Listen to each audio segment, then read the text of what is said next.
Chapter 19. Then Pilate therefore took Jesus and scourged him. And the soldiers plaited a crown of thorns and put it on his head, and they put on him a purple robe, and said, Hail, King of the Jews! And they smote him with their hands. Pilate therefore went forth again, and saith unto them, Behold, I bring him forth to you, that ye may know that I find no fault in him. Then came Jesus forth, wearing the crown of thorns and the purple robe. And Pilate saith unto them, Behold the man! When the chief priests therefore and officers saw him, they cried out, saying, Crucify him! Crucify him! Pilate saith unto them, Take ye him, and crucify him, for I find no fault in him.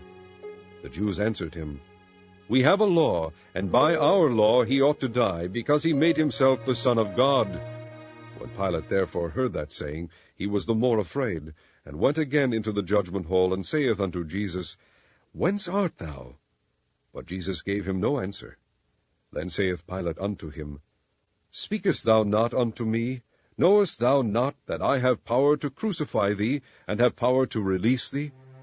Jesus answered, Thou couldest have no power at all against me, except it were given thee from above. Therefore he that delivered me unto thee hath the greater sin. And from thenceforth Pilate sought to release him, but the Jews cried out, saying, If thou let this man go, thou art not Caesar's friend. Whosoever maketh himself a king speaketh against Caesar. When Pilate therefore heard that saying, he brought Jesus forth, and sat down in the judgment seat, in a place that is called the Pavement, but in the Hebrew Gabbatha. And it was the preparation of the Passover, and about the 6th hour. And he saith unto the Jews, Behold your king! But they cried out, Away with him, crucify him! Pilate saith unto them, Shall I crucify your king? The chief priest answered, We have no king but Caesar. Then delivered he him therefore unto them to be crucified. And they took Jesus, and led him away. And he, bearing his cross, went forth into a place called the place of a skull, which is called in the Hebrew Golgotha, where they crucified him, and 2 other with him, on either side, one, and Jesus in the midst.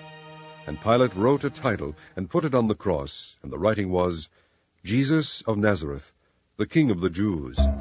This title then read many of the Jews, for the place where Jesus was crucified was nigh to the city, and it was written in Hebrew and Greek and Latin. Then said the chief priests of the Jews to Pilate, Write not, the King of the Jews, but that he said, I am the King of the Jews. Pilate answered, What I have written, I have written. Then the soldiers, when they had crucified Jesus, took his garments, and made 4 parts to every soldier a part, and also his coat. Now the coat was without seam, woven from the top throughout. They said therefore among themselves, Let us not rend it, but cast lots for it, whose it shall be, that the scripture might be fulfilled, which saith, They parted my raiment among them, and for my vesture they did cast lots. These things therefore the soldiers did. Now there stood by the cross of Jesus his mother, and his mother's sister, Mary the wife of Cleophas, and Mary Magdalene. When Jesus therefore saw his mother, and the disciple standing by whom he loved, he saith unto his mother, Woman, behold thy son. Then saith he to the disciple, Behold thy mother. And from that hour that disciple took her unto his own home.